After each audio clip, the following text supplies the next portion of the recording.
কি গো বৌমা, হলো তোমার গুড় পাকানো? এই গুড়টা ভালো করে জাল দিয়ে তারপরে নাড়ুগুলো পাকাতে বসবো। খোকা আবার বেরোবে এই নাড়ুগুলো নিয়ে বিক্রি করতে। আজকাল কিন্তু তুমি বড্ড বেলা করছো। এই তো হয়েই গেছে মা, আর বেশ কিছুক্ষণ দিলেই হয়ে যাবে। আসলে গুড়ে ভালো জাল না পড়লে তো নাড়ু ভালো করে স্বাদ আসবে না। আপনি কোনো চিন্তা করবেন না, কিচ্ছু দেরি হবে না। তোমার তো এই সব কথাতেই আপনি কোনো চিন্তা করবেন না, সব ঠিক হয়ে যাবে। বলি ঠিকটা আর হলো কই? আজ 10 বছর হলো তোমাদের বিয়ে হয়ে গেছে, একটা সন্তানের মুখ পর্যন্ত তুমি দেখাতে পারলে না। সন্তানই হলো সংসারের ভবিষ্যৎ। যে সংসারে কোনো সন্তান নেই, সেই সংসারের কোনো মানে হয় না। সত্যি তোমার মতো বৌমা কি দেখে যে এনেছিলাম, যে একটা সন্তানের মুখ পর্যন্ত দেখাতে পারে না। শোনো, এই রান্না বান্না করা, ঘরের কাজ করা আর এই নাড়ু বানানো, এটাই কিন্তু সব গুণ নয়। আসল গুণ হলো মেয়েদের সন্তান জন্ম দেওয়া, যাতে তুমি অক্ষম। এতে আমার কি দোষ বলুন তো মা? সবটাই তো ভগবানের হাতে। এই যে এত ডাক্তার বদ্যি এগুলো দেখালো, এগুলো তো কোনো কাজই করলো না। সবাই তো এক কথাই জানালো যে তোমার মধ্যে দোষ রয়েছে। আমিও তো চেয়েছিলাম আমার সন্তানের মা হতে, ভগবান আমার মধ্যে সেই ক্ষমতাটাই দেননি। দেয়নি তাহলে এখানে পড়ে রয়েছো কেন? চলে যাও এই সংসার থেকে। অমন কথা বলবেন না মা, আমি মরে যাব তাও ভালো, তবু আমায় এই সংসার থেকে যেতে বলবেন না। এই সংসারই আমার সবকিছু। এই সংসার ছেড়ে আমি কিভাবে যাব? আর এই নাড়ুর ব্যবসা, এইটা তো আমি জীবনের মতো আগলে রেখেছি। আমি এই নাড়ুর ব্যবসা ছেড়ে কিভাবে যাব মা? যবে থেকে বিয়ে হয়ে এসেছে তবে থেকেই তো আমি এই ব্যবসার সমস্তটা দেখভাল করছি। আমি চলে গেলে আপনি একা হাতে সবটা কিভাবে সামলাবেন? ওইসব নিয়ে তোমায় এত মাথা না ঘামালেও চলবে। ভুলে যেও না, ব্যবসাটা আমাদের। তাই তোমাকে তাড়িয়ে দেওয়ার পর ব্যবসা কিভাবে চালাবো সেটাও আমরা ঠিকই ভেবে রেখেছি। ও, আমার তার মানে এই সংসারে প্রয়োজন ফুরিয়েছে, তাই তো? হ্যাঁ, ঠিকই তাই। এতদিন ধরে মা তোমাকে সন্তান না হওয়ার জন্য অনেক কিছুই বলেছে, কিন্তু আজকে আমিই বলছি তুমি এই সংসার থেকে বিদায় হও। আমি আর তোমার সাথে থাকতে পারছি না। আর সব সময় এই মরবো মরবো বলো না তো, মরা অত সহজ নয়। তার থেকে বরং তুমি সমস্ত কিছু ত্যাগ করে তোমার বাপের বাড়িতেই চলে যাও।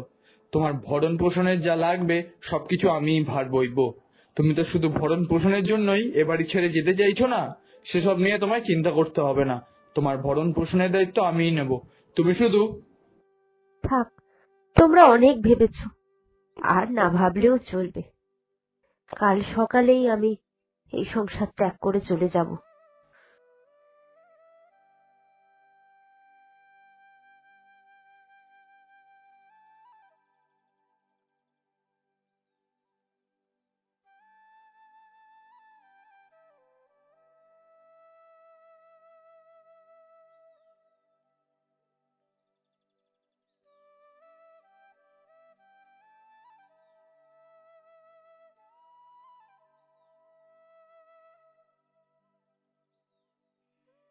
কি রে খোকা, এরকম চুপচাপ মুখ বেজার করে বসে আছিস যে? কি হয়েছে তোর? বউটা তো চলে গেল, কিন্তু এখন এত নাড়ু কে বানাবে? তুমি তো আর পারো না বয়সের ভারে। কি করবে এখন? সেই সব নিয়ে তোকে চিন্তা করতে হবে না। আমি তোর জন্য মেয়ে দেখে রেখে দিয়েছি। পাশের গায়ের শেফালি রে, মামা মামির সংসারে থাকে, অনাথ মেয়ে। মামা মামি চায় যাতে ও সংসার ত্যাগ করুক, ঘাট থেকে নামাতে পারলেই বাঁচে।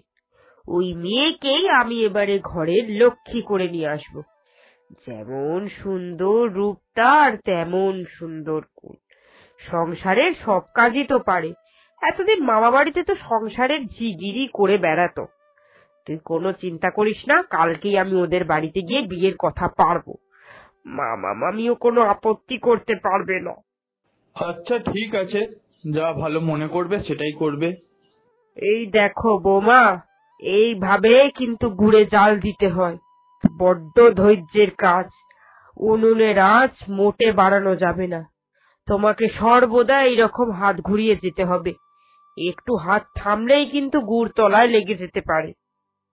এতদিন ধরে এই সংসারের যে বউ ছিল সেই সব সামলাতো। নাতিপুতি দিতে পারলো না বলে তো ওকে সংসার থেকে তাড়িয়ে দিল। তবে তুমি আমার লক্ষ্মীমন্ত বউ, আমি জানি 1 বছরের মধ্যেই তুমি আমায় আমার বংশধর উপহার দেবে। কিন্তু তার আগে এই গুড়ের নাড়ু বানানোর কাজটা তুমি ভালো করে শিখে নাও।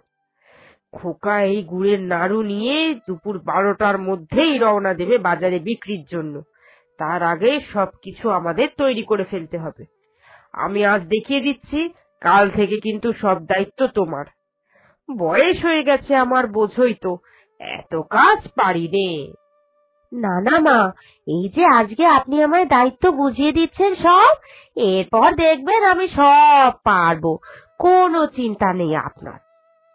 মুখে মুখে বলা কথা বলে তো দিলাম পারবো, কিন্তু ইচ্ছা তো করছে, কিন্তু এ তো দেখি পুরো উল্টো ছিড়ি ব্যাপার।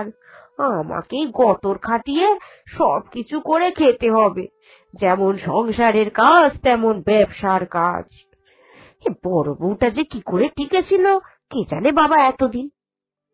যাকে যাক হয়ে এসেছে মনে হয়, আমি কেন একা করতে যাব? বর শাশুড়ি দুজনকে দিয়ে নাড়ু পাকাবো এবার। কই গো, একটু এদিকে এসো দেখি। এইভাবে কেটে গেল বেশ অনেকগুলো দিন। জানো তো বৌমা, খোকা কাল বলছিল যে কেনা বেচা নাকি অনেক কমে গেছে ওর। যে খরিদ্দার একবার জিনিস কিনছে সে আর দ্বিতীয়বার ফিরেও আসছে না। কিন্তু আগে তো গুড়ের নাড়ু খুব প্রসিদ্ধ ছিল আমাদের, তাহলে হঠাৎ করে এমন কি হলো যে এইভাবে ধস নামলো? তুমি গুড়টা ঠিক করে জাল দিয়ে ভালো করে পাকাচ্ছ তো? প্রথম প্রথম তো স্বাদ একই ছিল বলে আমি কিছু বলতাম না, এখন আর দেখি না। তুমি সব ঠিকঠাক করছো তো? দেখুন মা, অনেকদিন ধরেই একটা কথা বলবো বলবো ভাবছিলুম, কিন্তু বলা হয়ে ওঠেনি। আমি এই গুড়ের নাড়ু টাড়ু বানাতে পারছি না, বড্ড হাতে ব্যথা করে, আমার খুব শরীর খারাপ করে ওই একভাবে উনুনের পাড়ে জাল দিতে। সে কি, বিয়ের আগে তো কথা হয়েই গেছিল যে তোমাকে এই বাড়িতে বউ করে নিয়ে আসছে একটা বাচ্চার জন্য আর এই রকম গুড়ের নাড়ু পাকানোর জন্য। এখন তুমি কথার খিলাপ করলে সেটা তো আর ভালো দেখায় না। কথার খিলাপ নয় মা, একা হাতে সংসারের সমস্ত কাজকর্ম করার পরেও এই ব্যবসার কাজ আমি করতে পারবো না। ব্যবসার কাজে আপনাকেও সাহায্য করতে হবে, তাহলেই সব ঠিকঠাক ভাবে হতে পারে। ও, তার মানে তুমি করতে পারবে না, তাই তো? ঠিক আছে, তাহলে না হয় বড় বৌমার মতো তোমাকেও দূর দূর করে বের করে দেব। এই দুটো গুণের মধ্যে একটা গুণও যদি কম থাকে কারোর, তাকে আমি এই বাড়িতে বউ হিসাবে মেনে কিছুতেই নেব না। এটা কি আপনাদের ব্যবসা মা? এইটা হলো না তো ওইটা, আবার ওইটা হলো না তো তখন অন্য আর একজনকে নিয়ে চলে আসবে। ছি মা ছি, আপনাদের কোনো তুলনাই হয় না। বড় বউ বাচ্চা দিতে পারছে না বলে ছেলের সঙ্গে আমার বিয়ে দিলেন, এখন আমি আবার নাড়ু পাকাতে অস্বীকার করলাম বলে আর একটা মেয়েকে নিয়ে আসবেন বলছেন। সত্যি আপনাদের মতো মানুষ এই জগতে বড়ই দুর্লভ। কোটি কোটি প্রণাম আপনাদেরকে। তবে একটা কথা কান খুলে শুনে রাখুন, বড় বউকে তাড়িয়ে দিয়েছেন বলে আমাকে তাড়িয়ে দেওয়া কিন্তু অত সহজ নয়। আবার আমাকে ভয় দেখিয়ে জোর করে গুড়ের নাড়ু পাকাতেও পারবেন না। আপনার যা ইচ্ছা যায় তাই করুন, এর শেষ আমিও দেখে ছাড়বো। বাবারে, এই মেয়ে তো দেখি খুব টেটিয়া। বড় বউকে এত অকথা কুকথা শুনিয়েছি, তাও কোনো দিন মুখে শব্দটিও করেনি। আর এই মেয়ের মুখে মুখে কি চোপা! কালকেই আমি আমার ছেলেকে পাঠাবো বড় বউয়ের কাছে, গিয়ে বলবো ক্ষমা চেয়ে হোক হাতে পায়ে ধরে হলেও বড় বউকে নিয়ে আয়, তাহলে যদি এই মেয়েকে জব্দ করতে পারে। আর তার সাথে সাথে গুড়ের ব্যবসাটাও ভালো করে চালাতে পারবো। এরপর সে তার ছেলেকে পাঠিয়ে বড় বৌমাকে আবার এই সংসারে ফিরিয়ে আনলো। স্বাভাবিকভাবে বড় বৌমা আবার সেই ব্যবসার কাজে লেগে পড়ল। দিদি ভাই, ওরা খুব স্বার্থপর, বাচ্চার জন্য তোমাকে তাড়িয়েছে, এখন এই ব্যবসার কাজ করতে অস্বীকার করেছি বলে আমাকেও তাড়াতে চাইছে। তোমাকে কেন নিয়ে এসেছে বলো তো? তোমায় দিয়ে আমায় জব্দ করবে বলে। এমনকি এই গুড়ের ব্যবসা তোমাকে দিয়ে ওরা দাঁড় করাবে বলে আবার তোমাকে নিয়ে এসেছে। ওরা খুব স্বার্থপর, খুব বেইমান, নিজেরটা ছাড়া কারোরটা বোঝে না। লোকের বাড়ির মেয়েদেরকে ওরা ফেলনা করে দিদি ভাই। আমার সঙ্গে ওরা যা অত্যাচার করার করেছে, কিন্তু তোর সঙ্গে ওরা এরকম শুরু করেছে, এ আর মেনে নেওয়া যায় না। এবার যদি আমি দেখেছি যে তোর ওপরে ওরা অত্যাচার চালিয়েছে, তাহলে ওদেরকে আমি আর রেহাই দেব না। সোজা থানায় গিয়ে দুজনে মিলে এই মা আর ছেলের নামে ডায়েরি করে আসবো, বুঝেছিস? আড়াল থেকে এই দুই বৌমার কথা শাশুড়ি মা শুনে নেয়, আর তারপর, না বাবা না, এদের পেছনে লাগা ঠিক হবে না।